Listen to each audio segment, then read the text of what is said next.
Hi! You have probably heard of and maybe even used the Sklearn package. This lecture will be its 365 introduction. Scikit-learn, now better known as Sklearn, is a machine learning package for Python.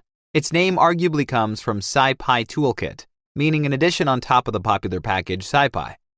In fact, Sklearn is built on NumPy, SciPy, and matplotlib. This last statement has two major implications. First, Sklearn is very fast and efficient. And second, which applies to us, it often prefers working with arrays. So far, we've worked mainly with Pandas data frames because of stats models.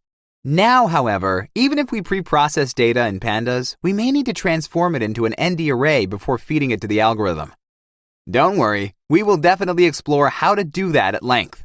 But for now, let's focus on some of the major advantages of Sklearn. First, it boasts incredible documentation. Whatever doubts you may have about how it works, Sklearn has it on its website, usually with example applications. This can be a great supplementary resource for you while you are learning to work with this package. Second, its variety. In terms of machine learning, Sklearn is definitely the leading package right now.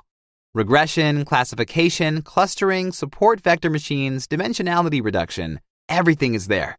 The only weak spot in its range is deep learning. TensorFlow, Keras, and PyTorch are much better alternatives in that case. Finally, Sklearn is famously numerically stable.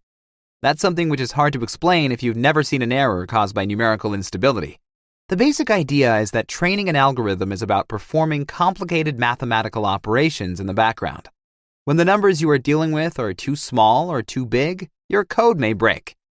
Not because of your programming skills, but because the library you are using has some minor inefficiencies which may turn into big problems.